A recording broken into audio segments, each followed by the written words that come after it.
"You're coming with me, all 4 of you," said the lonely rancher to the woman left to die with her newborn daughters for defying ancient law. The wind howled across the high desert mesa like the voices of angry spirits, carrying with it the scent of sage and something else, something that made Jasper Reed's Mustang snort and sidestep nervously on the narrow trail. March in Colorado Territory was unforgiving, where winter's last breath could freeze a man solid before he knew death was coming. But Jasper had ridden this country for 12 years and knew its moods better than most. What he didn't know was why his horse had suddenly gone skittish, ears pricked forward toward a cluster of red sandstone formations that jutted from the desert floor, like ancient fingers reaching toward a steel-gray sky. The formations were called the sacred stones by the Arapaho, and white men generally gave them a wide berth, not from superstition, but from respect for boundaries that had been drawn in blood more than once. Jasper pulled his Mustang to a halt and listened, his breath forming white clouds in the thin mountain air. At first, there was only the wind, whistling through the stone pillars with a sound like distant flutes. But then he heard it again, the sound that had spooked his horse, a baby's cry, thin and desperate, carried on the wind like a prayer that had lost its way to heaven. He swung down from his saddle and ground-tied his Mustang, then pulled his Winchester from its scabbard and started toward the sounds on foot. The sacred stones rose around him like the walls of a natural cathedral, their red surfaces carved by centuries of wind and rain into shapes that seemed almost deliberate, almost meaningful. The crying grew louder as he picked his way between the towering formations, and with it came another sound that made his blood run cold, the weak moaning of a woman in terrible pain. Jasper had served as a scout for the cavalry before taking up ranching, had seen enough suffering to last 3 lifetimes, but something about these sounds, echoing off the ancient stone walls, raised the hair on the back of his neck. He rounded a corner and stopped dead in his tracks, his mind struggling to process what his eyes were showing him.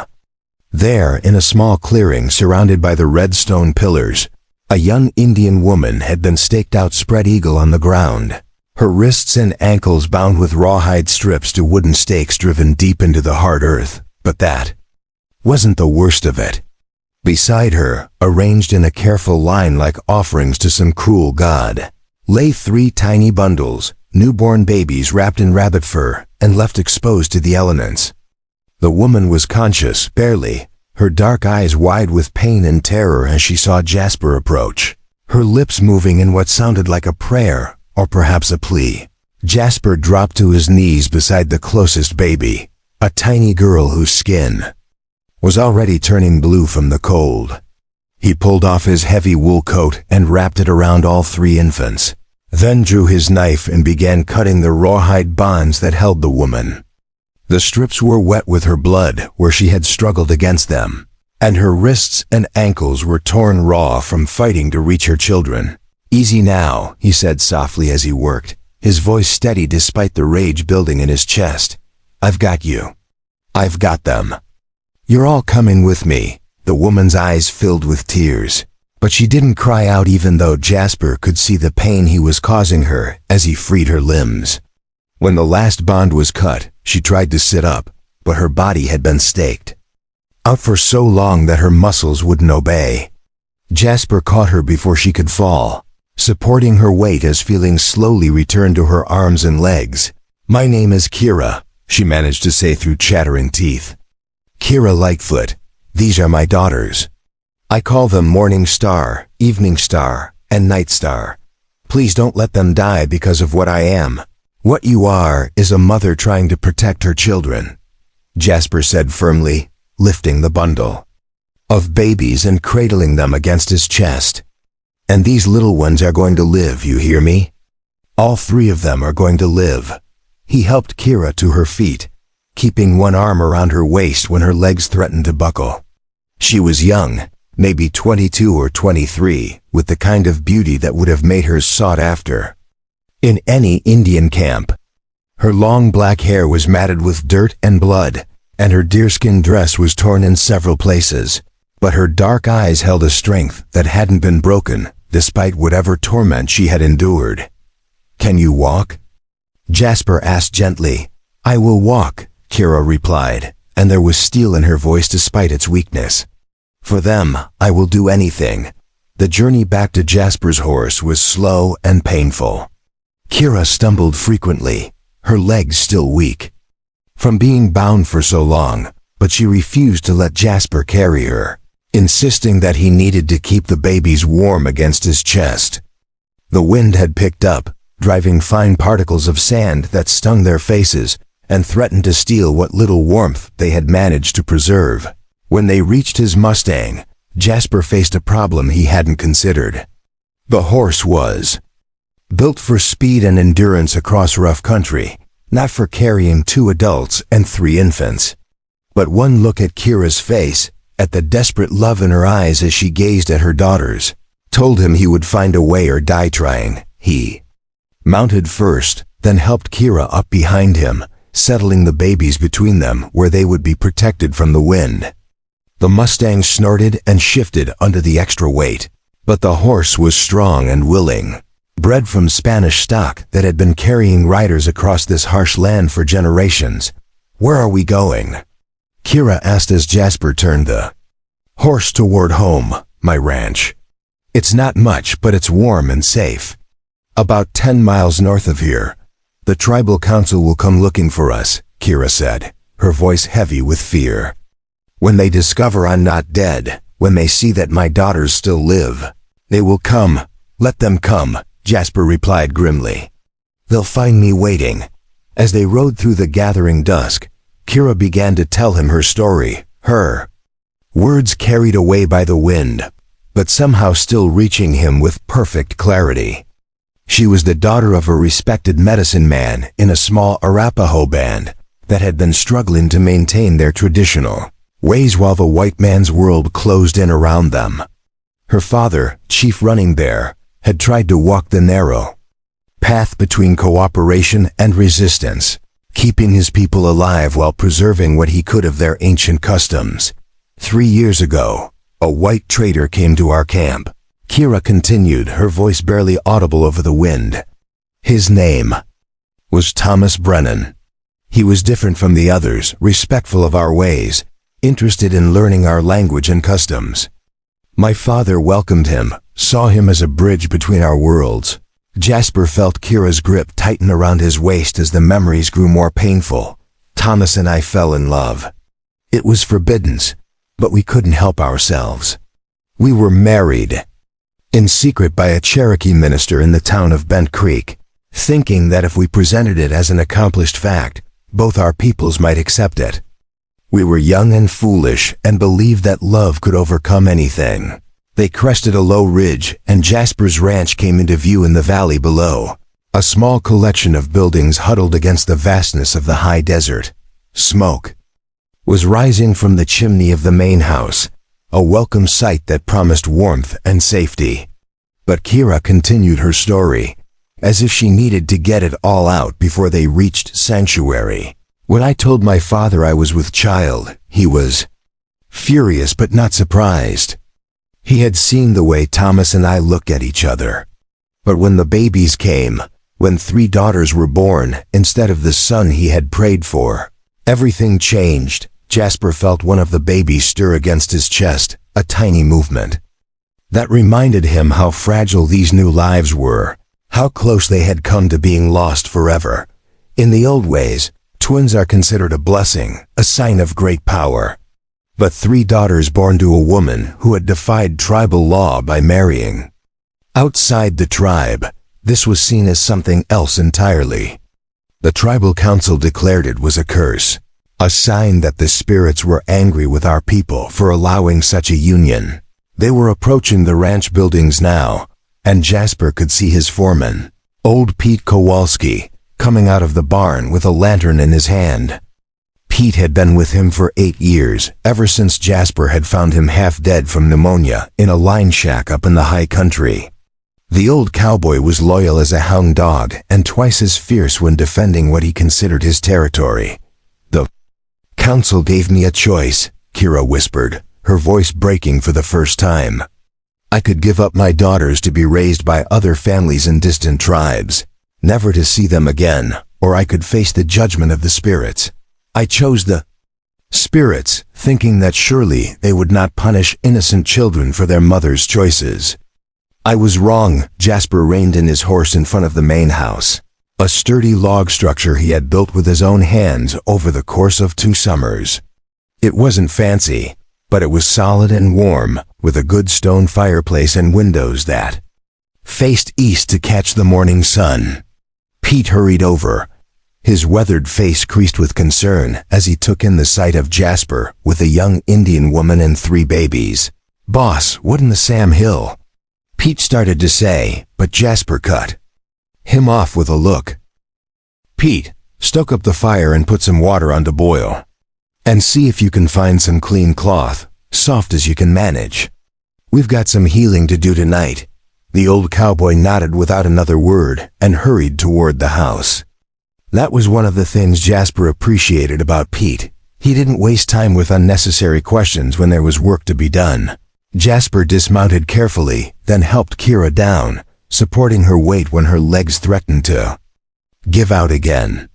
The babies were stirring restlessly, making small mewing sounds that tore at his heart. They needed warmth, food, and medical attention, in that order. "This is your home?" Kira asked, looking up at the solid log walls with something like wonder in her eyes.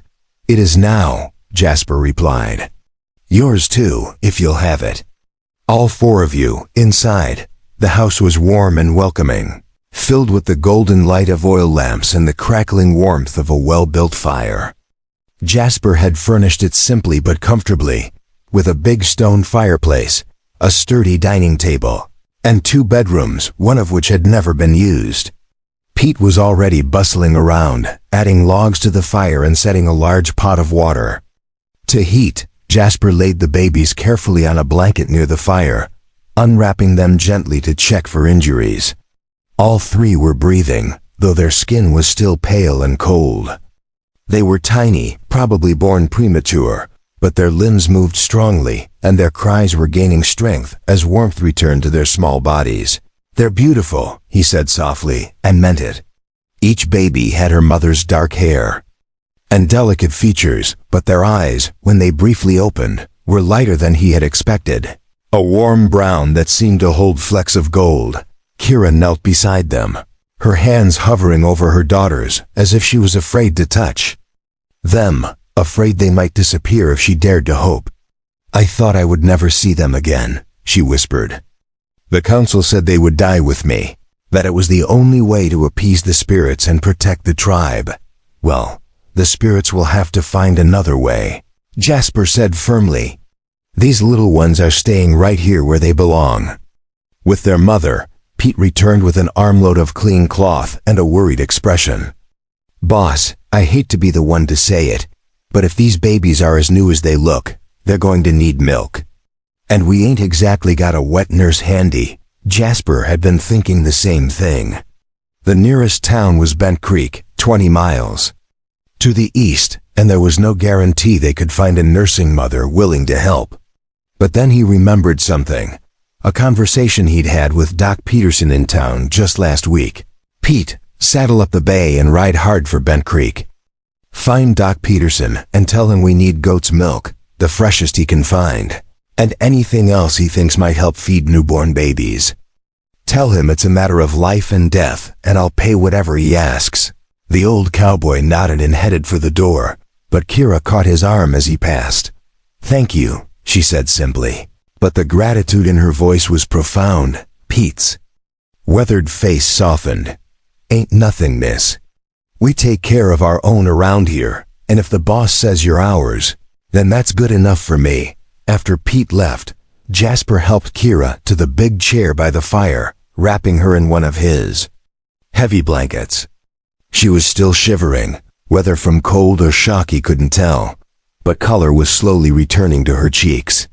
The babies lay quietly now, warmed by the fire and exhausted by their ordeal.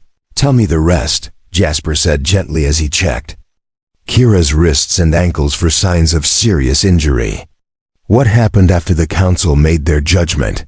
Kira was quiet for a long moment, staring into the fire as if she could see the past dancing in the flames. They took us to the sacred stones at dawn. The whole tribe was there, even the children, because the council said everyone needed to witness what happened to those who defied the ancient ways. They staked me out facing the sky so the spirits could see my shame, and they placed my daughters beside me so they could share my fate. Her voice grew stronger as she continued, as if telling the story was helping her reclaim some measure of control over it. The shaman said the spirits would decide our fate. If we were innocent, help would come. If we were guilty, the desert would claim us before the sun set again. Then they all rode away and left us there to die. How long? Were you there? Jasper asked, though he dreaded the answer. 2 days and 2 nights. I tried to break free so many times that I tore my wrist to the bone, but the stakes were driven too deep and the rawhide was too strong. I could hear my daughters crying, getting weaker as time passed, and there was nothing I could do to help them. I thought we were all going to die there, that I had brought this fate upon them through my own selfishness. Jasper finished cleaning and bandaging her wounds, his movements gentle but efficient. You didn't bring anything upon them except life and love. Sometimes that has to be enough. Kira looked at him with eyes that held depths he was only beginning to understand. Why did you help us? You could have ridden past, pretended you heard. Nothing. It would have been safer for you, maybe, Jasper admitted. But I've spent 12 years alone on this ranch, telling myself I was content with solitude. Today I realized I was just hiding from life. When I heard those babies crying, something inside me woke up that I thought was dead forever. The sound of approaching hoofbeats interrupted their conversation, and Jasper felt Kira tense beside him. But it was only Pete returning from town. His horse lathered with sweat from the hard ride. The old cowboy burst through the door carrying a canvas sack and wearing a grin that split his weathered face from ear to ear. Got the milk, boss, and something else too. Dot Peterson sent along his missus. Said she raised 8 young'uns of her own and knows a thing or two about feeding babies. Behind Pete came a motherly woman in her 50s, carrying a black medical bag and wearing the no-nonsense expression of someone who had delivered half the babies in 3 counties. Mrs. Peterson took one look at the tiny forms by the fire and immediately rolled up her sleeves. Well now, she said briskly, let's see what we're dealing with here. As Mrs. Peterson began her examination of the babies, mixing goat's milk with warm water and testing the temperature on her wrist, Jasper felt something he hadn't experienced in years. Hope. These 3 tiny lives had a chance now, and their mother was safe under his roof. But even as he watched Mrs. Peterson successfully coax the first baby to take nourishment from a makeshift bottle, Jasper knew their troubles were far from over.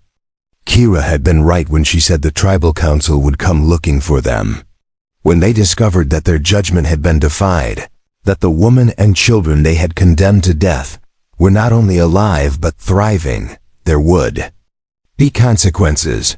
You're thinking about what comes next, Kira said softly, reading his expression with an accuracy that surprised him. I reckon I am, Jasper admitted. Your people won't take kindly to being crossed. And there's bound to be some in town who won't approve of me harboring an Indian woman and her children. Then maybe we should leave, Kira said, though the pain in her voice made it clear how much the suggestion cost her. Find somewhere else to go, somewhere we won't bring trouble to your door. Jasper turned to face her fully, his blue eyes steady and determined. Kira Lightfoot, you and your daughters have a home here for as long as you want it.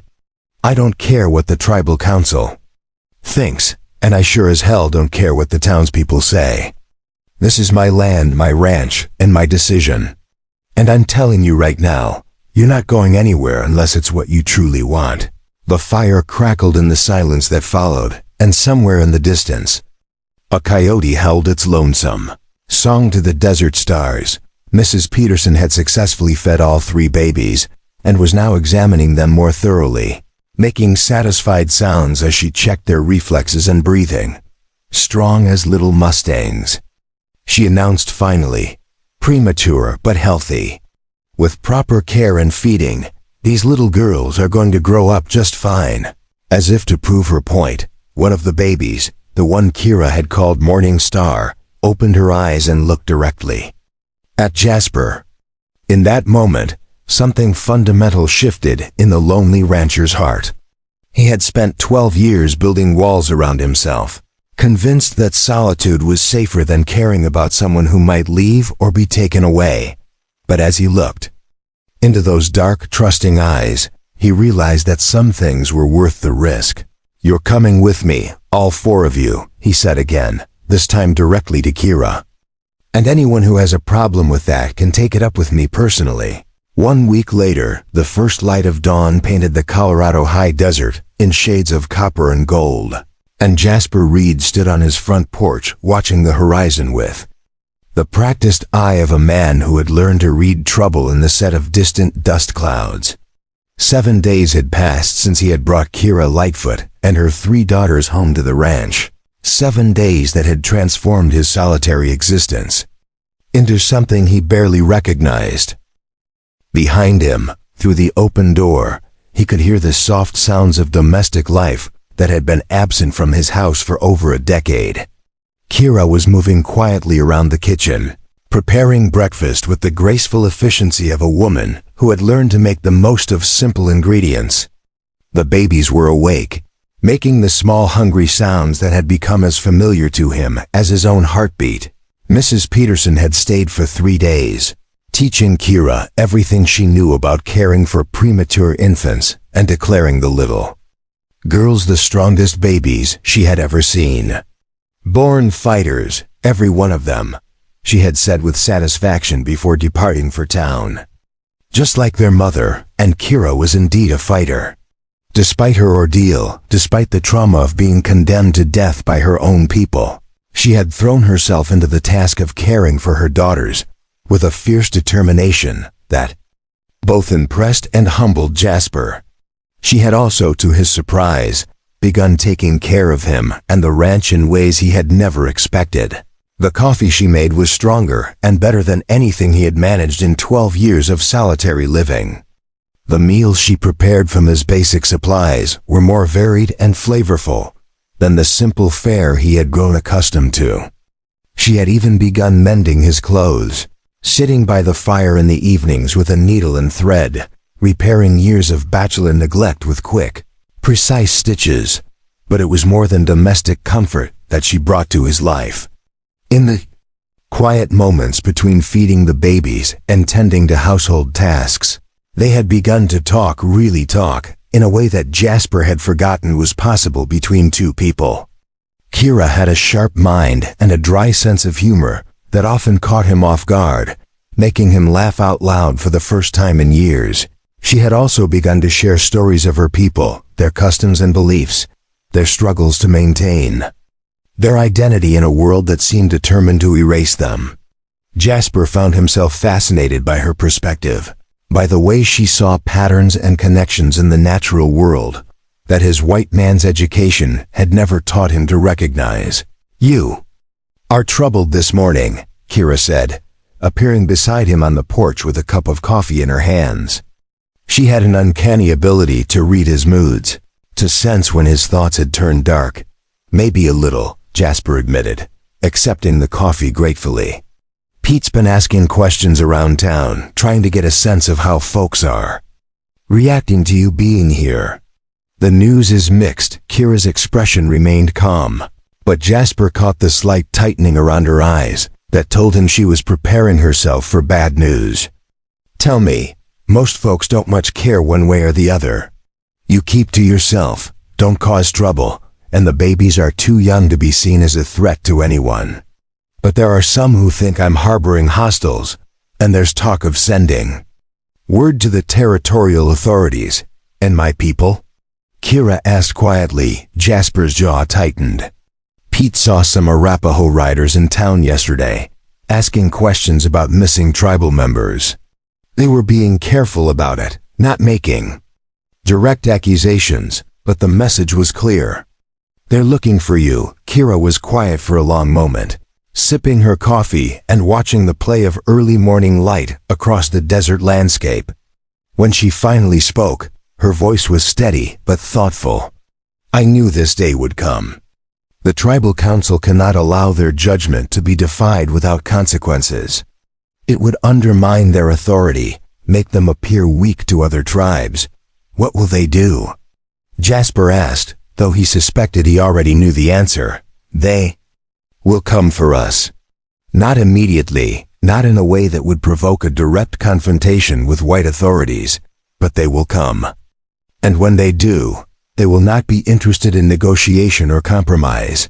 The sound of approaching hoofbeats interrupted their conversation, and both of them tensed as a lone rider appeared on the trail leading up from the valley. But it was only Pete, returning from his morning rounds of the outer pastures, his weathered face creased with concern. "Boss," he called as he reined in his horse at the hitching post. "We got company coming." Spotted dust about 5 miles south. Looked like maybe a dozen riders heading this way. Could be nothing, but my gut says otherwise. Jasper felt his blood run cold. A dozen riders was too many for a casual visit, too. Organized for a random group of travelers. This had the feel of a delegation, or worse, a war party. "How long before they get here?" he asked, his mind already racing through their options. "Hour, maybe less if they're pushing hard," Pete replied, swinging down from his saddle. "What do you want me to do?" Jasper looked at Kira, reading the resignation and fear in her dark eyes. She had known this moment would come, had probably been expecting it every day since he brought her home. But now that it was here, he could see her struggling with the terrible choice between protecting her daughters and protecting the man who had saved them. "Kira," he said gently, "I need to know what we're facing. If these are your people coming to take you back, what are they likely to do?" She was quiet for a moment, her gaze fixed on the distant dust cloud that was growing larger by the minute. "They will demand that I return with them to face proper justice for defying the tribal council. They will say that my daughters must be given to families within the tribe, that it is the only way to break the curse I have brought upon our people, and if I refuse to hand you over, then they will take us by force, and you will be declared an enemy of the Arapaho Nation. Any white man who interferes with tribal justice is subject to retaliation." Pete spat into the dust. "Well, that's just fine. Always wanted to be declared an enemy of somebody. Makes life more interesting, despite the gravity of the situation." Kira almost smiled at the old cowboy's defiant attitude. But Jasper could see the weight of responsibility crushing down on her shoulders, the terrible burden of knowing that her presence was putting good people in danger. "There's another option," she said quietly. "I could go with them willingly. Accept whatever punishment the council decides, but negotiate for my daughter's safety. Perhaps if I cooperate, they will allow the girls to be adopted by families outside the tribe, where they can grow up without the stigma of my shame, like." "Hell," Jasper said flatly. "Nobody's taking you anywhere you don't want to go, and nobody's separating you from your daughters. Not while I'm breathing. Jasper, you don't understand the forces you're dealing with. The tribal council has the authority of centuries of tradition behind them. To my people, defying their judgment is like defying the will of the spirits themselves." "Then the spirits and I are going to have a disagreement," Jasper replied grimly. "Pete, get my rifle and check the ammunition.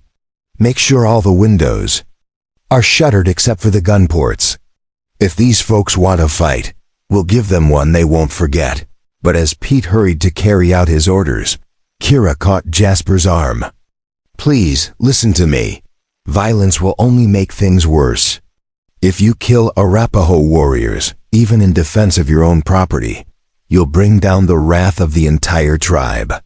They'll burn your ranch, drive off your cattle, and hunt you across 3 territories if necessary." Jasper studied her face, reading the genuine fear there, not for herself but for him. Before we jump back in, tell us where you're tuning in from, and if this story touches you, make sure you're subscribed, because tomorrow I've saved something extra special for you. In that moment, he realized that somewhere during the past week, she had begun to care about his welfare as much as he cared about hers. The knowledge both warmed and troubled him. "What do you suggest?" he asked. "Let me talk to them first." "Alone? Perhaps there's a way to resolve this without bloodshed." "Absolutely not. I'm not letting you face them alone, and I'm sure as hell not letting them take you away from here." The dust cloud was much closer now, close enough to make out individual riders. They were moving at a steady pace, not hurrying but not dawdling either, with the measured cadence of men who were certain of their purpose and confident in their authority. Kira went inside to check on her daughters, who were sleeping peacefully in the makeshift cribs Jasper had built for them. She touched each tiny forehead gently, whispering words in her native language that sounded like prayers or blessings. When she returned to the porch, her face was composed but determined. "If something happens to me," she said quietly, "promise me you'll take care of them. Find a way to keep them safe, to give them a chance at a real life. Nothing's going to happen to you," Jasper said firmly. "We're all going to get through this together." The riders were close enough now to see clearly. 12 Arapaho warriors mounted on strong ponies, their faces painted for war or ceremony. It was hard to tell which. At their head rode a man Jasper guessed was in his 50s, with gray streaking his long black hair and the bearing of someone accustomed to command. This had to be Kira's father, Chief Running Bear. The war party reined in about 50 yards from the house, close enough to talk but far enough to avoid appearing immediately threatening. The chief dismounted and walked forward alone, his movements deliberate and dignified. He spoke first in Arapaho, his voice carrying clearly across the distance, then switched to heavily accented English. "I am Running Bear, chief of the Mountain Hawk Band of the Arapaho people. I come for my daughter, who has defied the judgment of our tribal council and brought shame upon our people." Jasper stepped down from the porch, positioning himself between the chief and the house. He kept his hands visible and away from his weapons, but his stance made it clear he was prepared to fight if necessary. "Chief Running Bear," he said respectfully, "I'm Jasper Reed, and this is my land. Your daughter and her children are under my protection. They're safe here, and they're welcome to stay as long as they choose." The chief's weathered face remained impassive, but Jasper caught a flicker of something in his dark eyes. Surprise perhaps, or possibly respect for his directness.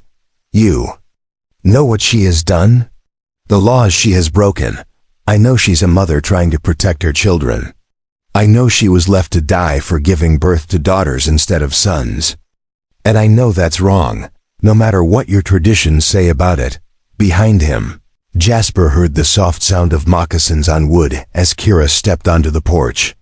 She spoke in rapid Arapaho, her voice carrying a mixture of defiance and pleading that needed no translation.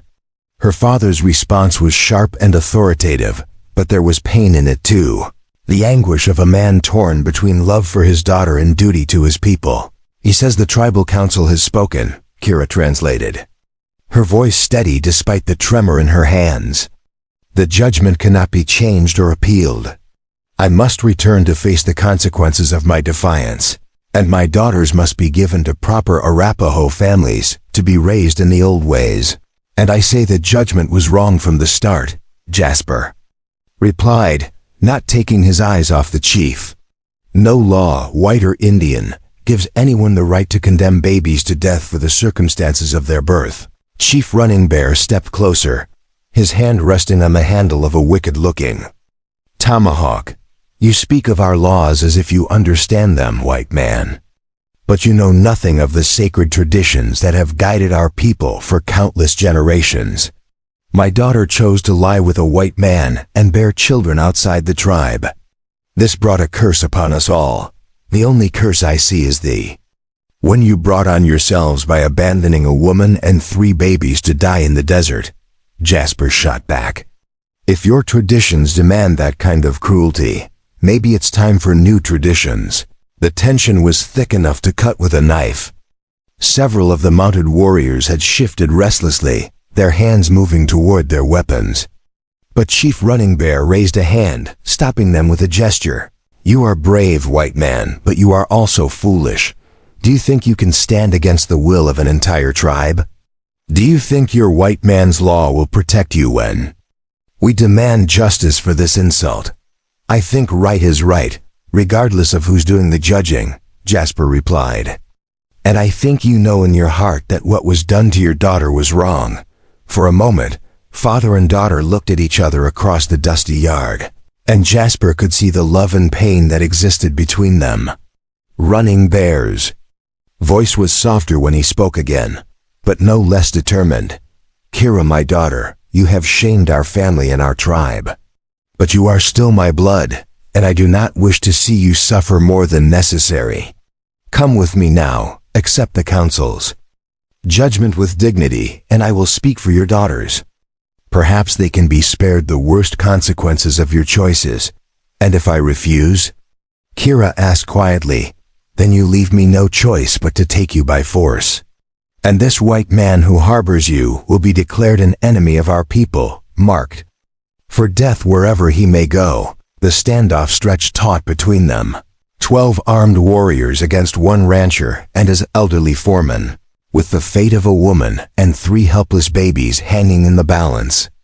Jasper could feel Pete's presence behind him, the old cowboy having taken position at a window with his rifle, ready to fight impossible odds if necessary. But it was Kira who broke the deadlock, stepping forward with the grace and dignity that seemed to be as much a part of her as breathing. "Father, I have something to say, and I ask you to hear me with the wisdom that made you our chief." Running Bear nodded slightly, granting her permission to speak. "You say I have brought a curse upon our people by bearing 3 daughters to a white man. But what if you are wrong? What if the spirits sent these children not as a curse, but as a bridge between our worlds? What if my daughters are meant to help our people survive in the new world that is coming, whether we welcome it or not?" She gestured toward the vast landscape around them, the endless sweep of desert and mountains that had been her people's home for generations. "Look around you, father. The white man's railroad will come through this valley within 5 years. His towns will follow, and his laws and his way of life. Our old ways are dying, and we can either adapt or perish with them you speak of." "Survival," Running Bear said heavily. "But survival without honor, without the sacred traditions that make us who we are, is not survival at all. It is merely existence."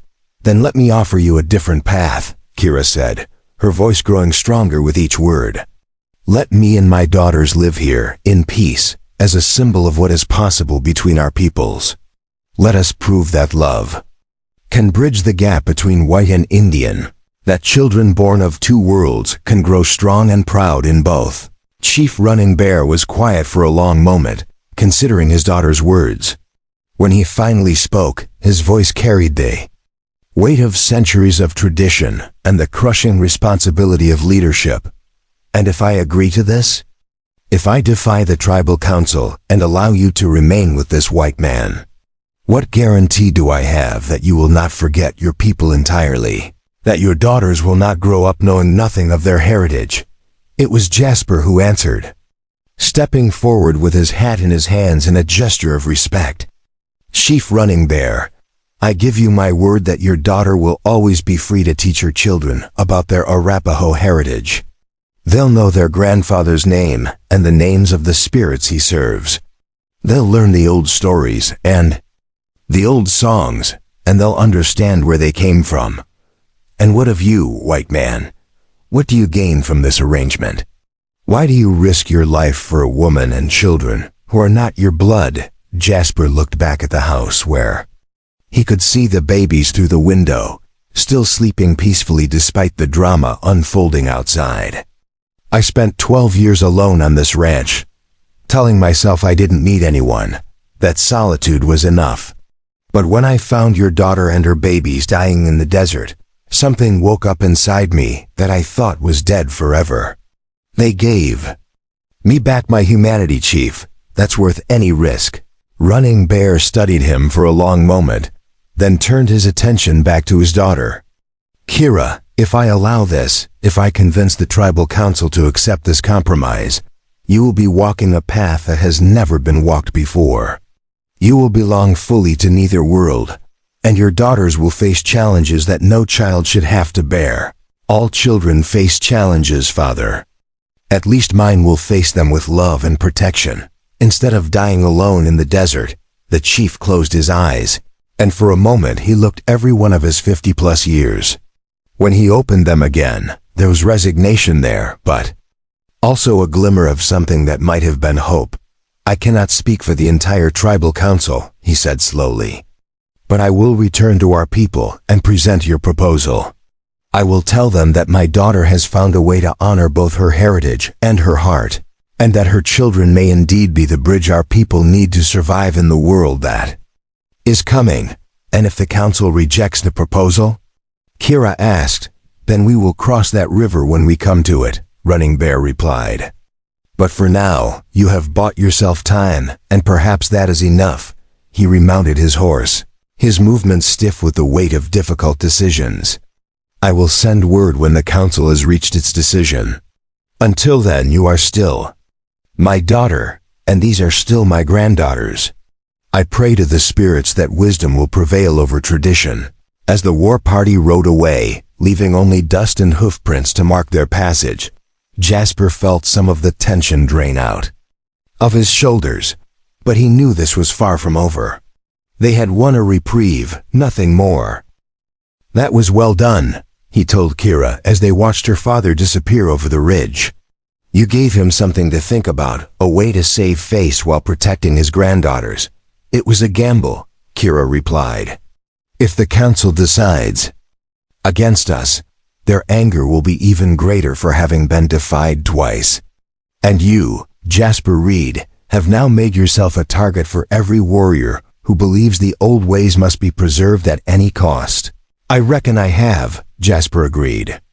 But some things are worth the risk. That evening, as they sat by the fire with the babies sleeping peacefully nearby, Kira began to teach Jasper some basic words in Arapaho. It seemed important to her that he understand her language, her culture, the world that had shaped her before their paths crossed in the desert. This is home, she said, pronouncing a word that sounded like music to his ears. And this is family. And this. She hesitated, then spoke a longer phrase. This means the man who saved my daughter's lives. What do you call me? Jasper asked with a smile. Kira returned his smile. But there was something deeper in her eyes, something that made his heart skip a beat. I call you the one who gave us hope when all hope was lost. The morning air in Bent Creek carried the acrid smell of coal smoke from the railroad depot and the sweet scent of fresh bread from Muller's bakery. But underneath it all was something else, something that made Jasper Reed's jaw tighten as he guided his wagon down the town's main street. The smell of trouble brewing, thick as molasses and twice as sticky. Beside him on the wagon seat, Kira Lightfoot sat with quiet dignity, her 3-month-old daughters sleeping peacefully in a specially built traveling cradle between them. It was their first trip to town since the confrontation with Chief Running Bear, and Jasper could feel the weight of 100 stares boring into them from every storefront and street corner. The babies had grown stronger over the past 2 weeks, their tiny faces filling out and their cries growing more demanding. Morning Star had been the first to smile, a toothless grin that had melted Jasper's heart completely. Evening Star was the most alert, her dark eyes following movement, with an intelligence that seemed far beyond her months. Night Star was the quietest, but also the most affectionate, settling immediately whenever Jasper held her. They're all watching us, Kira observed quietly, adjusting the blanket over her daughters with hands that showed only the slightest tremor.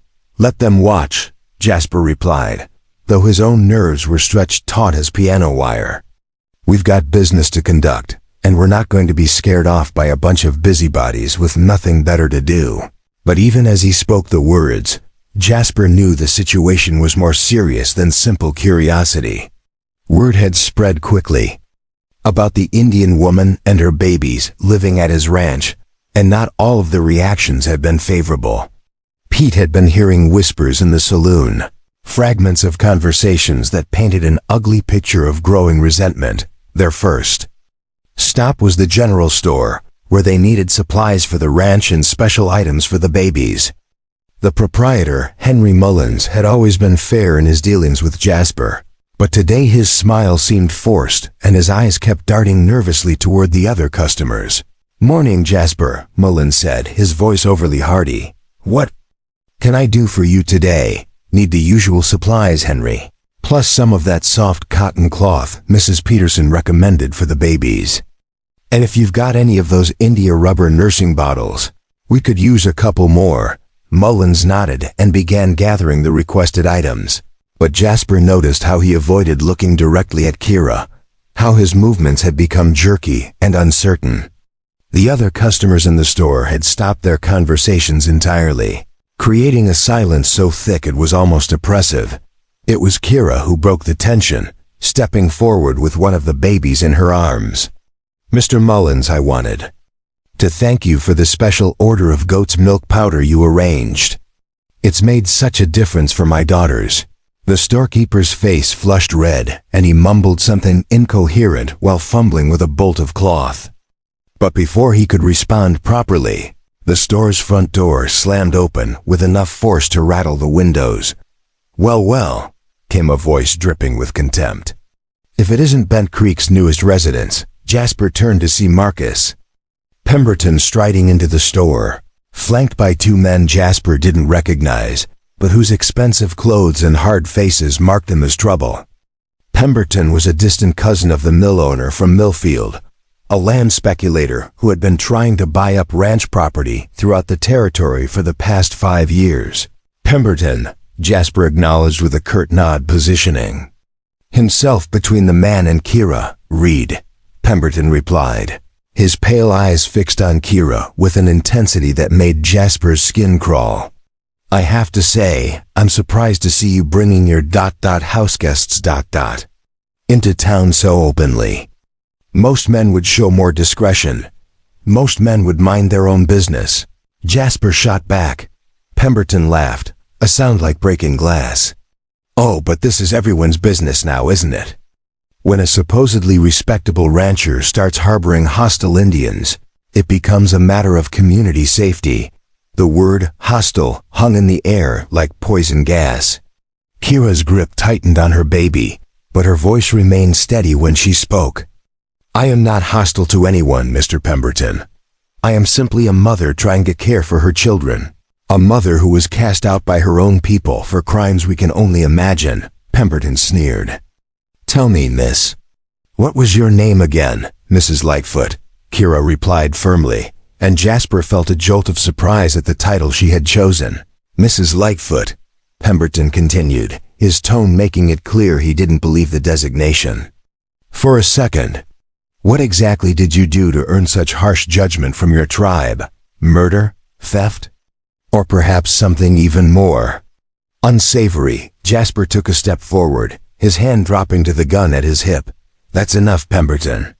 You've got no call to speak to a lady that way, lady." Pemberton's eyebrows shot up in mock surprise. "My dear Reed, I think you may be confused about the nature of your arrangement. This woman was literally left to die by her own people. Doesn't that tell you something about her character?" "It tells me her people made a mistake," Jasper replied grimly. "And it tells me you need to watch your tongue before I decide to correct your manners permanently." The tension in the store was thick enough to cut with a knife. Henry Mullins had retreated behind his counter, clearly wanting no part of the confrontation. The other customers had begun to edge toward the door, recognizing the signs of impending violence, but it was one of Pemberton's companions who escalated the situation, a thin man with pale eyes and the soft hands of someone who had never done an honest day's work. "Mr. Pemberton, perhaps we should remind Mr. Reed about the territorial laws regarding harboring hostile Indians." The penalties can be quite severe. What laws would those be? Jasper asked, though he suspected he already knew the answer. Well, the thin man continued with obvious relish.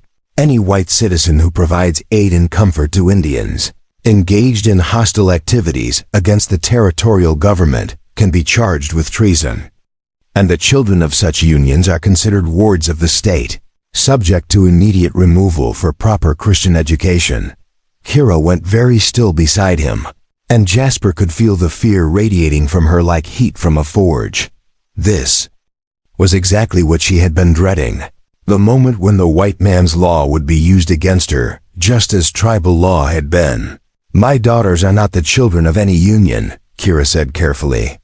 Their father was a white man, yes, but he is dead. I am their only parent, and I am harming no one. Dead, you say? Pemberton's smile was predatory. How convenient. And I suppose you have papers to prove this marriage. Documentation of your husband's death, legal guardianship of these children. The silence that followed was answer enough. Kira had no papers, no legal proof of anything she claimed. In the eyes of territorial law, she was exactly what Pemberton was implying. An Indian woman of questionable character with 3 children of unknown parentage. Thought so, Pemberton continued smugly. Which means these children are indeed wards of the territorial government. And you, Miss whatever your name is, are guilty of kidnapping at minimum. Now hold on just a minute, came a new voice from the doorway. Doc Peterson pushed into the store, his black medical bag in one hand and fire in his eyes. I examined those babies personally, and I can tell you they're being cared for better than half the white children in this territory. Ah, doctor, Pemberton said smoothly. How good of you to join us. Perhaps you can clarify something for U.S. When you examined these children, did you find any evidence of legal documentation? Birth certificates, baptismal records, anything to establish their legitimate status? Doc Peterson's face darkened. Those babies were 3 days old and half dead from exposure when I first saw them. I was concerned with keeping them alive, not with paperwork. Of course. Pemberton nodded sympathetically. But now that they're healthy, surely we should be concerned with their proper legal status. After all, we can't have undocumented Indian children running around the territory without proper supervision. It was then that Jasper realized what was really happening. This wasn't about territorial law or community safety. This was about Pemberton's land speculation business, about finding ways to pressure homesteaders and ranchers into selling their property at reduced prices. A man harboring hostile Indians would find it very difficult to maintain his standing in the community, very difficult to get credit or conduct business. You son of a bitch, Jasper said quietly. This isn't about the law at all. This is about you trying to force me off my land. Pemberton's mask slipped for just a moment, revealing the calculating predator underneath. I have no idea what you're talking about. Read, I'm simply a concerned citizen trying to ensure that territorial laws are properly enforced. And I'm simply a rancher trying to protect 4 people who need protecting, Jasper shot back. If you've got a problem with that, you can take it up with me personally. Oh, I don't think that will be necessary, Pemberton replied, his composure fully restored. You see, I've already taken the liberty of contacting the territorial marshal about this situation. He should be arriving in Bent Creek within the week to investigate these irregularities. The words hit Jasper like a physical blow. A territorial. Preparing and narrating this story took us a lot of time, so if you are enjoying it, subscribe to our channel. It means a lot to us now. Back to the story. Marshall would have the authority to seize the children pending a legal determination of their status. He could arrest Kira on charges of kidnapping or vagrancy. He could even charge Jasper with harboring fugitives if he chose to interpret the law broadly enough. You bastard, Jasper whispered. Now, Pemberton chided. No need for harsh language. I'm sure this will all work out for the best. After all, Those children deserve to be raised in a proper Christian environment, don't they? And Miss Lightfoot here would probably be much better off in a nice, supervised setting where she can learn proper domestic skills. The implication was clear. Kira would be sent to one of the government schools for Indians, where her spirit would be systematically broken and her heritage erased. The babies would disappear into the territorial system, possibly adopted by families who would never tell them where they came from. But before Jasper could respond, before the confrontation could escalate further, the store door opened again, and Sheriff Tom Bradley walked in. Bradley was a fair man, honest as they came, and he took in the scene with experienced eyes. "Gentlemen," he said calmly. "Ladies, seems like there's some kind of discussion going on here." "Sheriff Bradley," Pemberton said quickly. "How fortunate that you're here. We were just discussing the legal status of Mr. Reed's guests." Bradley looked around the store, noting the tension in every face, the protective way Jasper had positioned himself in front of Kira, the smug satisfaction on Pemberton's features. "Is that so? And what business is it of yours, Mr. Pemberton? I'm simply concerned about proper enforcement of territorial law," Pemberton replied smoothly. "It seems we have an undocumented Indian woman and 3 children of questionable parentage living illegally on Mr. Reed's property." "Interesting," Bradley mused. "And where exactly does territorial law say that a woman and her children can't accept hospitality from a neighbor?" Pemberton's confidence faltered slightly. "Well, there are regulations about harboring hostile Indians." "Hostile?" Bradley looked at Kira, who was holding her baby with gentle competence, her face calm despite the obvious stress of the situation. "This woman looks about as hostile as my grandmother's church circle." "What exactly has she done to earn that designation?" "She was cast out by her own tribe," the thin man interjected. "Surely that indicates some kind of criminal behavior." "Or," Bradley said dryly, "it indicates that her tribe made a decision that reasonable people might disagree with. Last I checked, being unpopular with your relatives wasn't a crime in Colorado territory." The sheriff's intervention had shifted the dynamic in the store completely. Other customers had stopped edging toward the door and were now watching the confrontation with open interest. Henry Mullins had emerged from behind his counter, his natural fairness overcoming his earlier nervousness. "Sheriff," Mullins said hesitantly, "I've been watching this family for the past hour, and I got to say, those babies are the best behaved children I've ever seen in my store. And Mrs. Lightfoot here has been nothing but polite and respectful." "Mrs. Lightfoot, is it?" Bradley asked, raising an eyebrow at Kira. Kira lifted her chin with quiet dignity. "Yes, Sheriff. I am recently widowed, and Mr. Reed has been kind enough to offer me and my daughter shelter while I determine our future." It was a careful answer, truthful as far as it went without revealing the full complexity of her situation. Jasper felt a surge of admiration for her quick thinking under pressure. "Well then," Bradley said with finality, "I don't see any violation of territorial law here. A widow and her children accepting temporary shelter from a neighbor seems perfectly reasonable to me." Pemberton's face was flushed with anger and frustration. "This is highly irregular, Sheriff. I demand a full investigation." "You're welcome to file a formal complaint," Bradley replied. "But until someone shows me actual evidence of wrongdoing, I'm not going to harass a woman and her babies based on gossip and speculation." The confrontation was over, at least for now. Pemberton and his companions left the store in defeat, but Jasper knew this was far from finished. The territorial marshal was still coming, and Pemberton would use every connection he had to make their lives as difficult as possible. As they completed their shopping and loaded their supplies into the wagon, Doc Peterson pulled Jasper aside for a quiet conversation. "That Marshal Pemberton mentioned, he's real enough.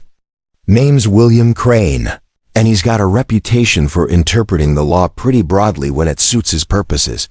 "How long do we have?" Jasper asked. "Maybe a week, maybe less. Crane doesn't waste time when there's a chance to make an example of someone." That evening, back at the ranch, Jasper and Kira sat by the fire while the baby slept peacefully nearby. The events of the day had shaken both of them, forcing them to confront the reality that their sanctuary was more fragile than they had hoped. "I should leave," Kira said quietly. "Take my daughters and disappear before this marshal arrives. You've done enough for us, risked enough.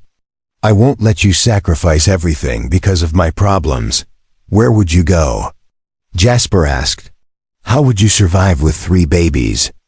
And no money, no papers, no legal standing anywhere in the territory?" "I don't know," Kira admitted. "But I know I can't stay here and watch them destroy your life." Jasper was quiet for a long moment, staring into the fire and thinking about the choices that had brought them to this point. When he finally spoke, his voice was calm and determined. "Kira, I want to ask you something, and I want you to think carefully before you answer." She looked at him with those dark eyes that had haunted his dreams for weeks. "Will you marry?" he said simply. The question hung in the air between them like a bridge across an impossible chasm. Marriage would give Kira legal status, would make the babies his responsibility under territorial law. It would also bind their fates together irrevocably, for better or worse. "Jasper," she whispered, "you don't understand what you're asking. A marriage between us would bring scandal, would make you a target for every bigot in 3 territories. Let them come," he replied. "I'd rather face the world as your husband than watch you and your daughters disappear into the darkness." Kira's eyes filled with tears, but when she spoke, her voice was steady and sure. "Yes," she said simply. "Yes, I will marry you, Jasper Reed, and may God help us both." 3 days after the proposal, the wedding was held at dawn in the small chapel behind Doc Peterson's house, with only Pete Kowalski and Mrs. Peterson as witnesses, and the 3 babies sleeping peacefully in a basket beside the makeshift altar. Reverend Matthews had agreed to perform the ceremony after Doc Peterson convinced him that it was a matter of life and death. Though the elderly minister's hands shook as he read the vows, Kira wore a simple blue dress that Mrs. Peterson had hastily altered to fit her, and Jasper had put on his only good suit, the one he'd worn to his mother's funeral 12 years earlier. There were no flowers, no music, no celebration, just 2 people making a promise to face whatever came next together. "Do you, Jasper Reed, take this woman to be your lawfully wedded wife, to have and to hold, for better or worse, for richer or poorer, in sickness and in health, till death do you part?" Reverend Matthews asked, his voice barely above a whisper. "I do," Jasper replied, his voice steady and strong. "And do you, Kira Lightfoot, take this man to be your lawfully wedded husband, to have and to hold, for better or worse, for richer or poorer, in sickness and in health, till death do you part?" "I do," Kira answered, her dark eyes never leaving Jasper's face. The ring was a simple band of gold that had belonged to Jasper's grandmother, handed down through 3 generations of Reed women, and now placed on the finger of an Arapaho woman who had been condemned to die by her own people. When Reverend Matthews pronounced them husband and wife, Jasper kissed Kira gently, sealing a bond that he prayed would be strong enough to protect them from the storm that was coming. But even as they signed the marriage certificate that would give Kira legal status as a white man's wife, they could hear the sound of approaching horses, the jingle of spurs and creak of leather that announced the arrival of the territorial marshal. Marshal William Crane was a big man in his 50s, with iron-gray hair and the kind of cold eyes that had seen too much suffering to be moved by any more. He rode into Bent Creek with a deputy and 4 territorial rangers, men whose job it was to enforce federal law in places where local authorities might be too friendly or too corrupt to do it themselves. Pete had ridden hard from the ranch to warn them that the marshal's party was approaching, and now they all stood in the chapel's small vestry, while the sound of boots echoed on the wooden steps outside. Kira clutched her marriage certificate like a shield, while Jasper positioned himself protectively in front of the basket containing his new daughters. The chapel door opened without ceremony, and Marshal Crane filled the doorway like an approaching thunderstorm. His gaze swept the room, taking in the obvious signs of a hastily performed wedding ceremony. The nervous faces of the witnesses, the 3 babies who were now stirring restlessly in their basket. Well, Crane said in a voice like gravel rolling down a mountainside. Looks like I arrived just in time for the festivities. Marshal Crane, Doc Peterson said, stepping forward with professional courage. Welcome to Bent Creek. I'm Dr. Samuel Peterson, and this is I Know Who Everyone Is, Dr. Crane interrupted. I've been thoroughly briefed on the situation here. The question is whether these proceedings are legitimate or just an attempt to circumvent territorial law. He walked slowly around the small chapel, his boots echoing ominously on the wooden floor. When he reached the basket containing the babies, he stopped and looked down at them with an expression that revealed nothing of his thoughts. Cute little things, he observed.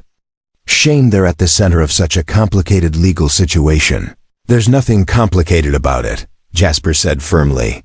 I'm a citizen of Colorado Territory, legally married to my wife, and these are my children by adoption.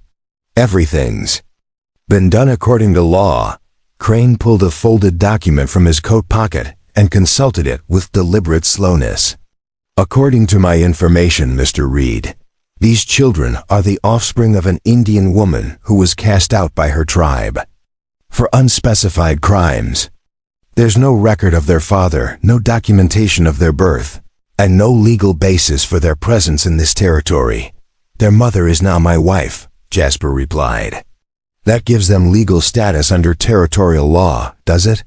Crane raised an eyebrow. That would depend on the legitimacy of the marriage, wouldn't it? Tell me, Mrs. Reed, is it now?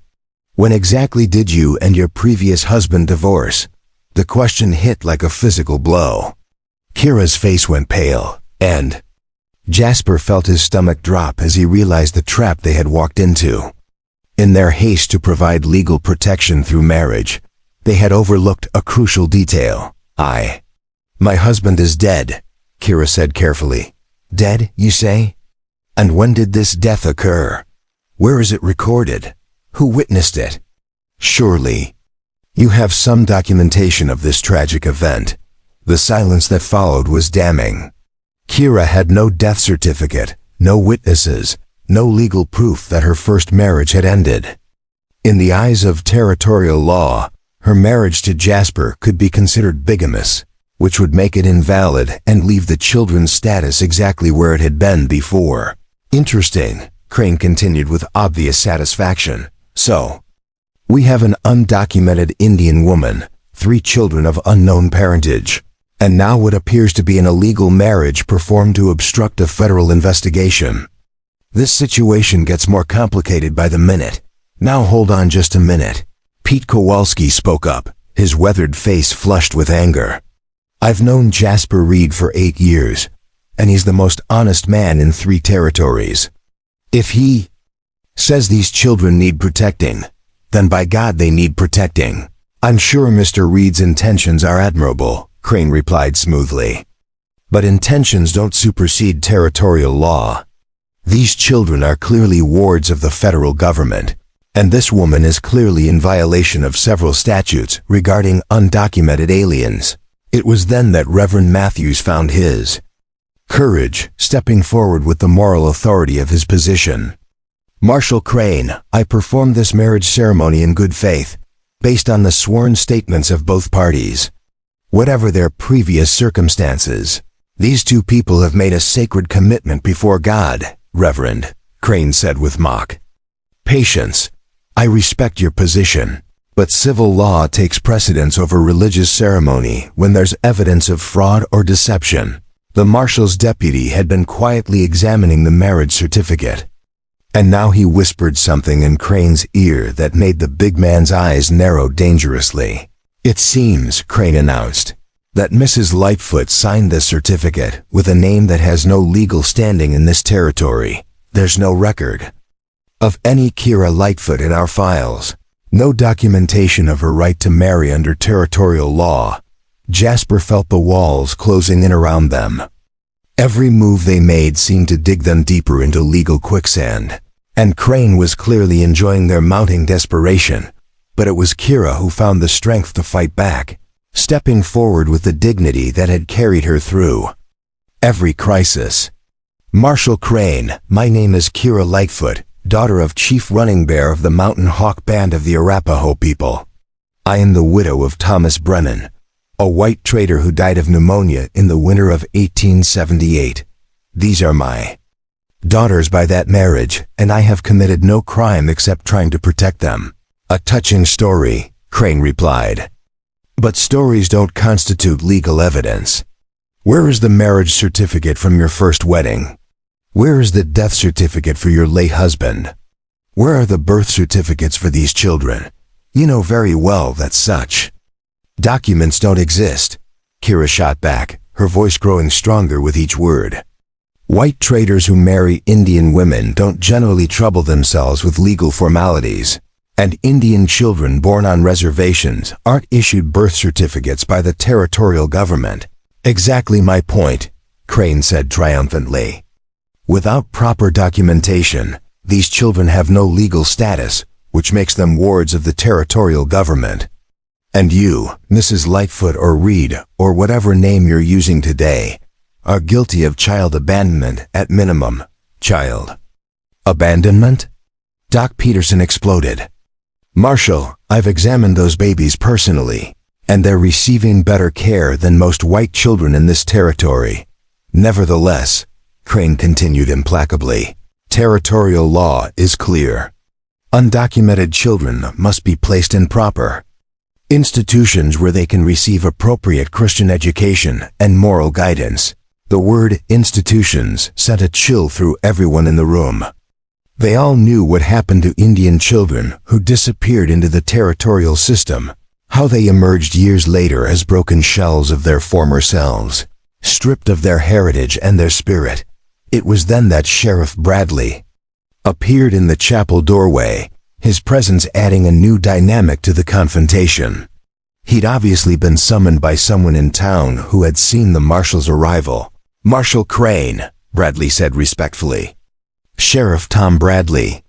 I understand you're here investigating some kind of situation. Sheriff Bradley, Crane acknowledged. Yes, we're dealing with a case of undocumented aliens and potential child endangerment. I trust we can count on your cooperation. Of course, Bradley replied. But I have to say, I've been observing this family for several weeks now, and I haven't seen any evidence of child endangerment. In fact, those babies appear to be thriving. Appearances can be deceiving, Sheriff. The law is quite clear about the proper placement of undocumented minors. It was at that moment that the chapel door burst open again, and Chief Running Bear strode in with the bearing of a man who had come to settle accounts. Behind him came two tribal elders, their faces painted for ceremony, their presence transforming the small chapel into something resembling a council of war. Marshal Crane, Running Bear said in careful English. I am Chief Running Bear of the Mountain Hawk Arapaho. I come to speak for my daughter and my granddaughters. Crane's confidence faltered slightly at this unexpected development. Dealing with local authorities was one thing, but confronting a tribal chief in full regalia was quite another. Chief Running Bear, Crane said cautiously. I wasn't aware that you had an interest in this matter. These children carry the blood of my people, Running Bear replied with quiet dignity. That makes them my concern. I have come to tell you that my daughter's marriage to the white trader, Thomas Brennan, was witnessed by members of my tribe and blessed by our shaman. Her children are legitimate in the eyes of the Arapaho Nation. That's very interesting, Crane said. But tribal ceremonies don't carry legal weight under territorial law, do they not? Running Bear asked, his voice carrying a subtle threat. Are you saying that the territorial government does not recognize treaties signed between the United States and sovereign Indian nations? The question hung in the air like smoke from a gunpowder blast. Crane was clearly uncomfortable with the direction the conversation was taking, but he was trapped by his own earlier statements.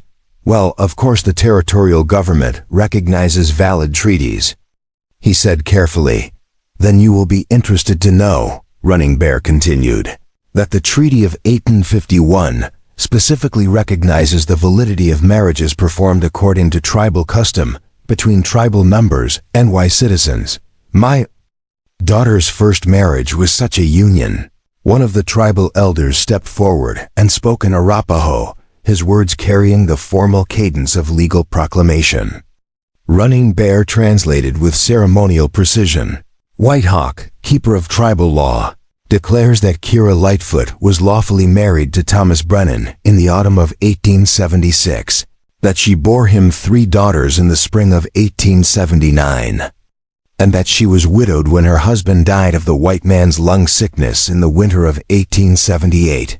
This is highly irregular, Crane protested, but his authority was clearly slipping away. What is irregular, Running Bear said with growing intensity, is a territorial marshal attempting to seize the children of a woman who has committed no crime. What is irregular is the persecution of a widow who seeks only to protect her daughters. Sheriff Bradley had been watching this exchange with growing interest, and now he stepped forward with the air of a man who had reached a decision. Marshal Crane, it seems to me that we have conflicting claims here. On one hand, you're saying these children have no legal status. On the other hand, we have testimony from tribal authorities that they're legitimate offspring of a recognized marriage. Sheriff, surely you're not suggesting that we accept the word of, I'm suggesting, Bradley interrupted firmly, that we follow proper legal procedure. If there's a question about the legitimacy of these children, then it should be resolved by a territorial judge, not by summary seizure. Crane's face was flushed with anger and frustration.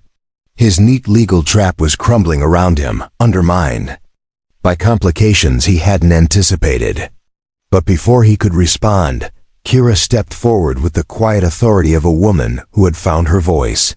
Marshal Crane, she said clearly, I am Kira Lightfoot Reed, lawfully married wife of Jasper Reed, lawfully widowed mother of 3 daughters, and lawfully recognized member of the Mountain Hawk Arapaho.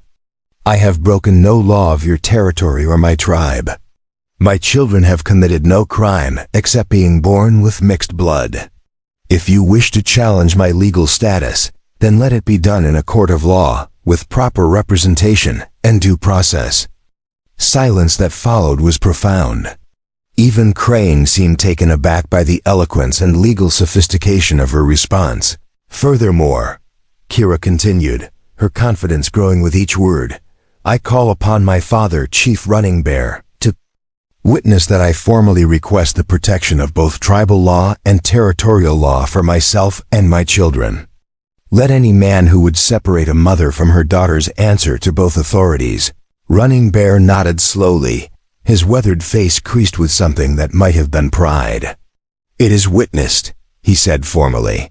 The Mountain Hawk Arapaho extend their protection to Kira Lightfoot Reed and her daughters. Any harm that comes to them will be considered an act of war against our people. The threat was subtle but unmistakable.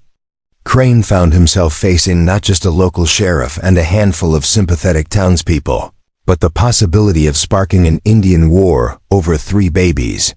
This is preposterous, he said finally, but the fight had gone out of his voice.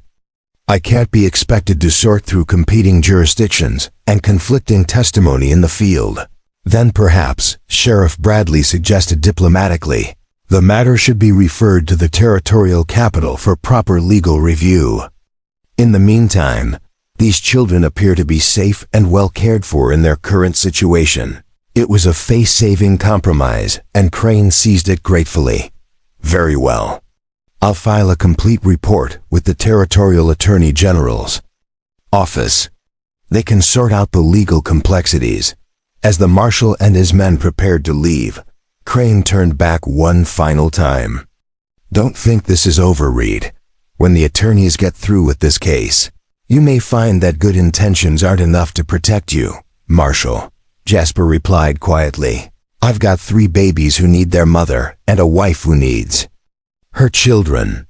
That's all the protection I need. After Crane's departure, The small group remaining in the chapel stood in stunned silence, hardly believing that they had survived the confrontation. The babies were crying now, disturbed by the tension and voices, and Kira moved quickly to comfort them. "Well," Pete Kowalski said finally, "that was more excitement than I've had in 10 years. Chief Running Bear approached his daughter slowly, his face unreadable. When he reached her, he looked down at his granddaughters for a long moment, then spoke in Arapaho. Kira's eyes filled with tears as she responded in the same language. "What did he say?" Jasper asked quietly. "He said they are beautiful." Kira replied, her voice thick with emotion. "He said they carry the strength of two peoples, and that makes them sacred. He has given them Arapaho names to go with their English ones." Running Bear placed his hand gently on Jasper's shoulder, his dark eyes serious and measuring. "White man," he said in careful English, "you have shown courage in protecting my daughter and granddaughters. This makes you family to the Mountain Hawk people." It was a recognition that Jasper had never expected. Acceptance from a man whose own judgment he had openly defied. "Thank you, Chief Running Bear. I'll do everything in my power to keep them safe." "I know you will," the chief replied. "That is why the spirits brought you to them in the desert." As the various parties began to disperse, Doc Peterson pulled Jasper aside for a final word of caution. "You won that round, but Crane wasn't bluffing about the territorial attorneys. They'll be looking for any excuse to reverse this decision. What do you suggest? Get proper legal representation. File formal adoption papers for the children. Document everything. And be prepared for a long fight." That evening, back at the ranch, Jasper and Kira sat by the fire with their daughters sleeping peacefully between them. The events of the day had left them both emotionally drained, but also strangely hopeful. "We did it," Kira said softly. "We actually stood up to them and won." "We won today," Jasper corrected. "But Doc's right, this is far from over." Kira reached for his hand, her fingers intertwining with his. "Whatever comes next, we'll face it together. You gave me something today I thought I'd lost forever." "What's that?" "Hope," she replied simply. "Hope that love really can be stronger than hate, that courage really can overcome injustice." Outside, the Colorado wind whispered through the desert sage, carrying with it the promise of spring and the scent of wildflowers yet to bloom. Inside the ranch house, a family forged by choice rather than blood settled in for the night, knowing that tomorrow would bring new challenges but also new possibilities. The territorial attorneys could do their worst, Jasper thought as he drifted off to sleep. He had something worth fighting for now, something worth risking everything to protect. 3 tiny daughters who carried the best of 2 worlds in their blood, and a wife whose courage had taught him the true meaning of love. The first snow of autumn dusted the high peaks surrounding the Reed Ranch, and smoke curled peacefully from the chimney of a house that had been transformed from a bachelor's retreat, something altogether warmer and more alive. Inside, 3 babies who had once been left to die in the desert now crawled across hand-woven rugs, their laughter filling rooms that had known only silence for more than a decade. Morning Star had been the first to sit up on her own, her dark eyes bright with curiosity as she explored every corner of her world with fearless determination. Evening Star was the talker, babbling in what sounded like a mixture of English and Arapaho that delighted both her parents. Night Star remained the quietest of the 3, but her smiles were like sunrise breaking over the mountains, capable of melting the hardest heart. Kira moved through the house with the confident grace of a woman who had found her place in the world, her belly now round with the promise of another child. The pregnancy had been a surprise, a gift that neither she nor Jasper had dared to hope for, and it had sealed their union in ways that no legal document ever could. "The territorial attorney's decision came this morning," Jasper announced. As he entered the kitchen, a letter in his weathered hands and satisfaction in his voice. "Case dismissed. All charges dropped. The children's legal status is confirmed, and our adoption is officially recognized." Kira set down the bread she had been kneading and turned to face her husband, flour dusting her hands and hope lighting. Her features, all of it? They're not going to appeal. All of it, Jasper confirmed, pulling her into his arms despite the flour and the awkward bulk of her pregnancy. The Attorney General ruled that Chief Running Bear's testimony established clear legal precedent and that Marshal Crane overstepped his authority. We're free, Kira. All of us. The victory had been months in the making. A careful legal battle fought with documents and depositions rather than guns and horses. Doc Peterson had connected them with a lawyer in Denver who specialized in territorial law, a man who understood the complex jurisdictions that governed life on the frontier. Chief Running Bear had provided formal tribal testimony about Kira's first marriage and the legitimacy of her children. Sheriff Bradley had filed reports supporting their character and fitness as parents, but the real victory had been quieter, more personal. It had been watching Kira blossom from a woman running for her life into a confident mother and ranch wife. It had been seeing Pete Kowalski teaching the babies to clap their hands while he played his harmonica in the evenings. It had been the gradual acceptance of the townspeople, who had come to realize that a woman who baked bread for church socials and whose children were the best behaved in 3 counties was hardly a threat to anyone. There's more news, Jasper continued, his grin widening. The railroad company has agreed to buy the right-of-way through our south pasture. The payment will be enough to expand the house. Maybe add that room you wanted for your weaving. Kira had taken up traditional Arapaho weaving over the summer, creating beautiful blankets and rugs that combined tribal patterns with practical frontier needs. The work connected her to her heritage while providing useful items for their growing household, and several women in town had already commissioned pieces for their own homes. A weaving room, she mused, her hands moving protectively over her belly, and perhaps a proper nursery for this little one. The sound of approaching horses interrupted their planning, but these days visitors brought anticipation rather than fear. Word had spread through the territory about the woman who had survived tribal judgment and territorial law to build a new life, and their ranch had become an unofficial stop for travelers seeking hope or simply a good meal. This time, however, the visitor was someone special. Marcus Whitehorse, Chief Running Bear's youngest son and Kira's half-brother, had ridden over from the tribal lands with news from the Mountain Hawk Band. Sister, he called in Arapaho as he dismounted, his young face bright with excitement. I bring word from our father. Marcus was 18, caught between 2 worlds much like Kira herself, but with the advantage of youth and his sister's example to guide him. He had become a regular visitor to the ranch, helping with the horses, and learning to read English from Kira in exchange for keeping her connected to tribal news. What word? Kira asked, switching effortlessly to her native language. The tribal council has voted. Marcus replied, his grin threatening to split his face. They have declared your daughters to be blessed children, bridges between worlds, carriers of peace between peoples. The curse has been lifted, and you are welcome to return to the tribe whenever you choose. The announcement hit Kira like a physical blow, and she had to grip Jasper's arm for support.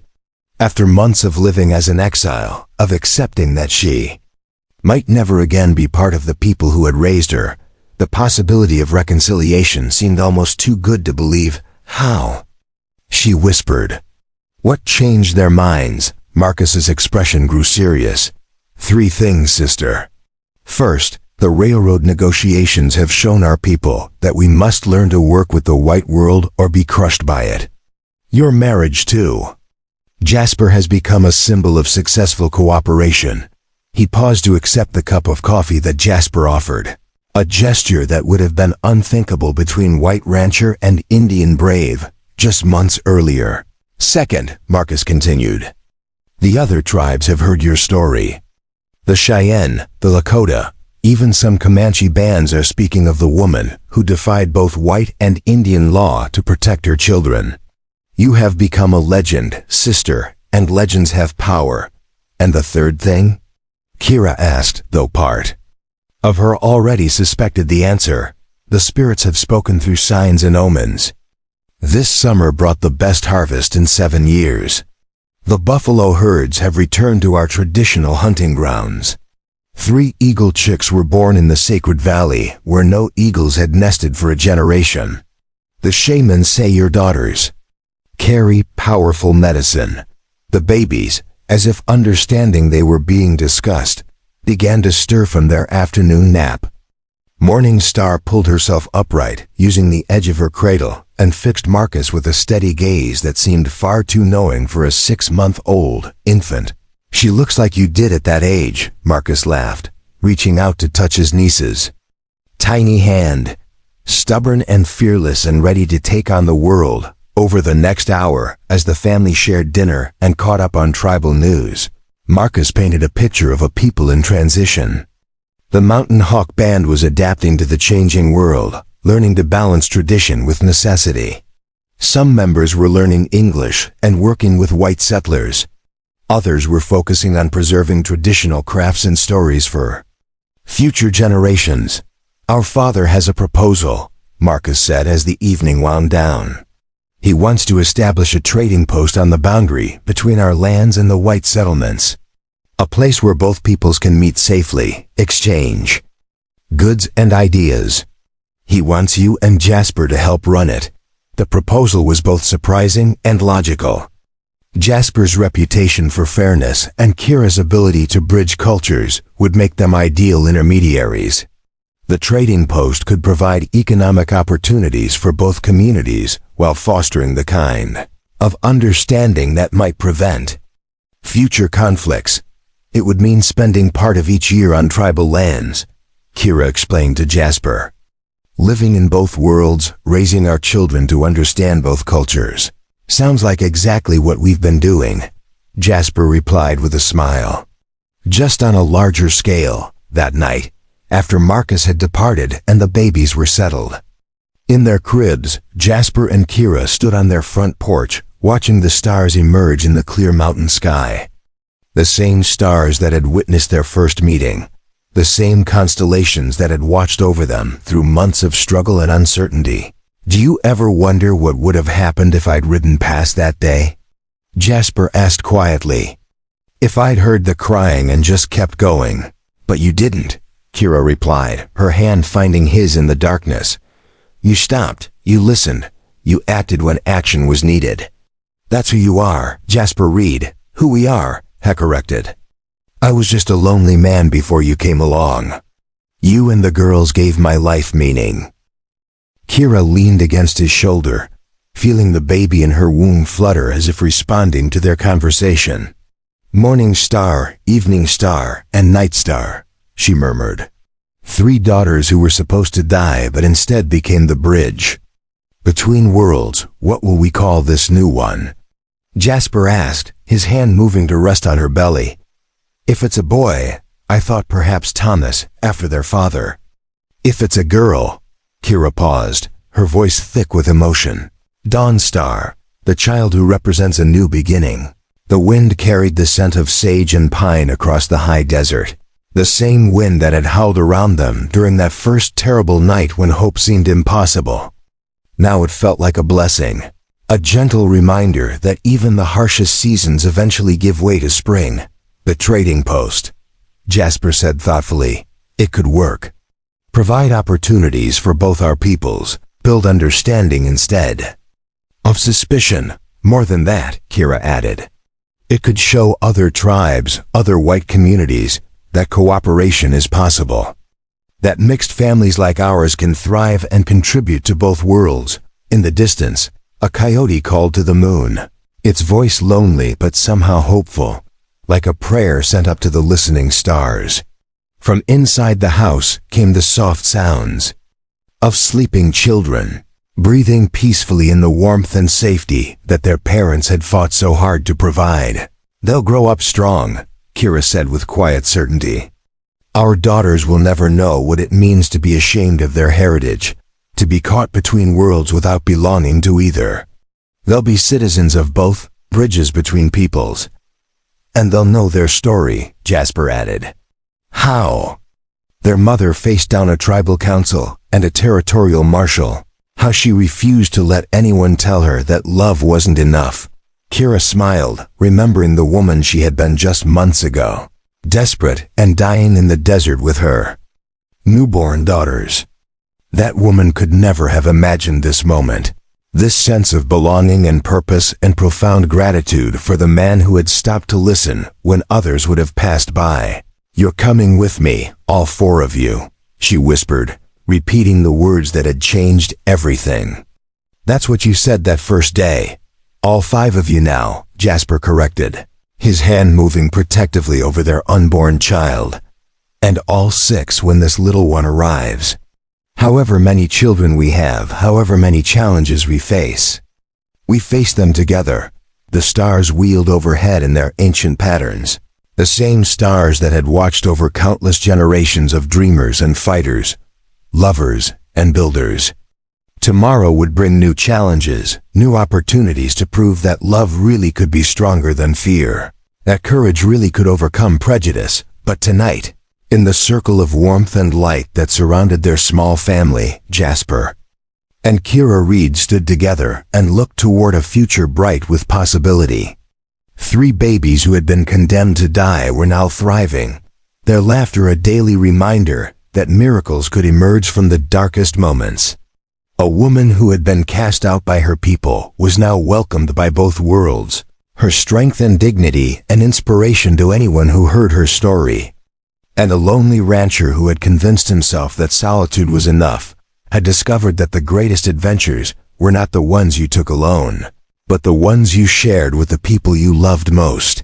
The wind carried their whispered plans and dreams across the high desert, scattering them like seeds that would take root and grow in the rich soil of hope. In years to come, the trading post would become a symbol of successful cooperation between peoples.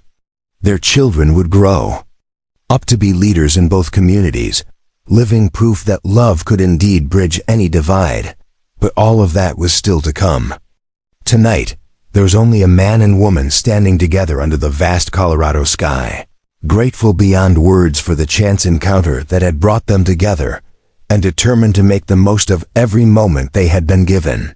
The story that had begun with crying in the desert wind had become a song of hope and healing, a testament to the power of ordinary people to do extraordinary things when love gave them the courage to act. And somewhere in the darkness, 3 sleeping babies dreamed the dreams of children who knew they were safe, cherished, and destined for greatness. 1 year later, fall 1880, the sound of children's babbling echoed across the valley where the Falajimtu Reed trading post was taking its first tentative shape, a modest log building where Arapaho families and white homesteaders had begun to gather weekly to exchange goods, stories, and cautious friendship. What had started as Chief Running Bear's experimental proposal was showing early signs of success, drawing curious visitors from across the territory. Kira Reed stood on the porch of the trading post, her infant son Thomas sleeping peacefully in her arms while she watched her 1-year-old daughters take their first wobbling steps in the dusty yard.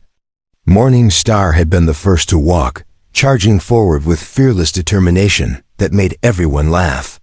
Evening Star preferred to cruise along the porch railing, chattering constantly in her own mysterious language. Night Star was the most cautious, but when she finally let go and took those first independent steps, her smile was like sunrise breaking over the mountains. Hard to believe it's been a full year since that first day in the desert. Came a familiar voice behind her. Kira turned to see her husband approaching, carrying supplies from their latest trip to Bent Creek. Jasper's face showed the contentment of a man who had found his purpose, and his eyes still held the same steadiness that had first drawn her to him during those desperate early days. "Sometimes it feels like yesterday," Kira replied, shifting baby Thomas to her other arm. "Other times it feels like we've lived 3 lifetimes in these 12 months. The transformation had been remarkable indeed. What had begun as a simple shelter for a condemned woman and her babies had evolved into something neither of them could have imagined. The trading post was drawing families from 5 different tribes and 3 white settlements. People who came not just to trade goods, but to see this place where former enemies were learning to become neighbors. The territorial governor will be here within the hour, Jasper reported, along with delegates from 5 different tribes and representatives from the railroad company. Never thought I'd see the day when this little settlement would be hosting that kind of gathering. The occasion was momentous indeed. The federal government, recognizing the success of the Reed Trading Post model, was officially designating it as a permanent cultural exchange center and providing funding to expand its educational programs. More importantly, they were using it as a template for similar settlements throughout the West, places where different peoples could learn to live and work together. "Mother, Father, you need to see this," called Dawn Star as she hurried toward them, excitement bright in her features. 3 more families arrived this morning, 2 white and 1 Cheyenne. They've come specifically because they heard about our community, about how we've made it work. It was gratifying but not entirely surprising. Over the years, word had spread about the settlement where former enemies had become neighbors, where children grew up speaking multiple languages and understanding multiple cultures as their birthright. Scholars came to study their methods. Government officials came to learn about peaceful coexistence, and families came seeking a place where they could belong regardless of their heritage. "The ceremony space is ready," announced Morning Star, as she joined the family group. "Elder White Hawk has blessed the area, and Reverend Matthews has offered a prayer. The sacred fire is lit, and the speaker's platform is decorated with flowers from both the tribal gardens and the settlers' farms." The evening ceremony would formally commemorate the 20th anniversary of what historians were already calling the miracle of the sacred stones, the day when a condemned woman's rescue had set in motion changes that rippled far beyond the Colorado high desert. Books had been written about it, songs composed, and speeches delivered. But for Kira, it remained fundamentally simple.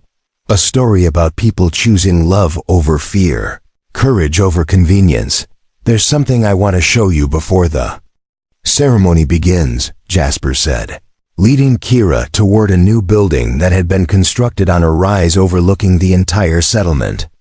"The girls helped me with it, but they wanted it to be a surprise."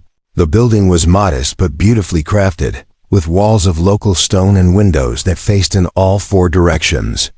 Above the door, carved in both English and Arapaho, was an inscription that brought tears to Kira's eyes: "Museum of the 3 Stars, where 3 worlds became one." Inside, the museum told the story of their family and the community that had grown around it. There were artifacts from that first desperate night: the torn dress Kira had worn when Jasper found her, the makeshift cradles he had built for the babies, the marriage certificate that had provided their first legal protection. There were documents chronicling their legal battles, photographs of the settlement's growth, and examples of the art and crafts that had become their trademark. But the centerpiece was a large painting that Evening Star had commissioned from an artist in Denver, depicting the moment when Jasper had first found Kira and her daughters among the sacred stones.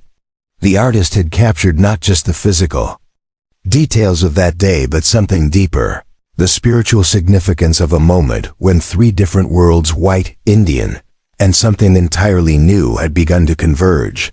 "It's beautiful," Kira whispered, her voice thick with emotion. "But you know the real monument isn't in this building." "I know," Jasper replied. "The real monument is out there, in the faces of the children who grow up thinking it's normal for different peoples to live together in peace. In the businesses that thrive because cooperation is more profitable than conflict. In the families who found a home here when they couldn't find one anywhere else." As the sun began to set, painting the sky in shades of gold and crimson, the ceremony commenced with a precision born of 20 years of successful collaboration. Chief Running Bear, now in his 70s but still imposing, offered a blessing in Arapaho.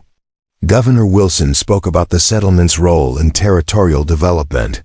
Railroad Executive Harrison praised their model of peaceful coexistence, but It was Morning Star who delivered the evening's most powerful speech, standing before the assembled crowd with the poise of someone born to leadership. 20 years ago, she began, her voice carrying clearly across the gathering. 3 babies were left to die because they represented something their world wasn't ready to accept. Tonight, those same babies stand before you as living proof that love really can be stronger than hatred, that courage really can overcome prejudice. She gestured toward her sisters, then toward the crowd that included white farmers, Arapaho warriors, Cheyenne craftsmen, railroad workers, government officials, and dozens of mixed families who had found their home in this unique community. We are the children of the sacred stones, Morning Star continued, born from a moment when one man chose to listen to the crying in the wind, when one woman chose to fight for her daughters' lives, when one chief chose wisdom over tradition. We are living proof that there is no problem too great to solve when people choose to work together instead of against each other. The applause that followed seemed to echo off the surrounding mountains, a sound of celebration and hope that carried far into the night. As the formal ceremony gave way to music and dancing, with Arapaho drums joining fiddles and harmonicas and melodies that belonged to no single tradition, but somehow felt perfectly right, Kira found herself standing, once again under the stars that had witnessed her family's beginning. "What are you thinking about?" Jasper asked, joining her at the edge of the celebration. "About that night when you found us," Kira replied. "About how impossible this all seemed then. About how grateful I am that you stopped to listen when you could have just ridden past." "Best decision I ever made," Jasper said simply. "You and the girls didn't just save my life. You showed me what life was supposed to be about." Around them, the celebration continued with the joyous energy of a community that had learned to turn differences into strengths, challenges into opportunities. Their 3 daughters moved through the crowd with the easy confidence of people who belonged fully in the world they had helped to create.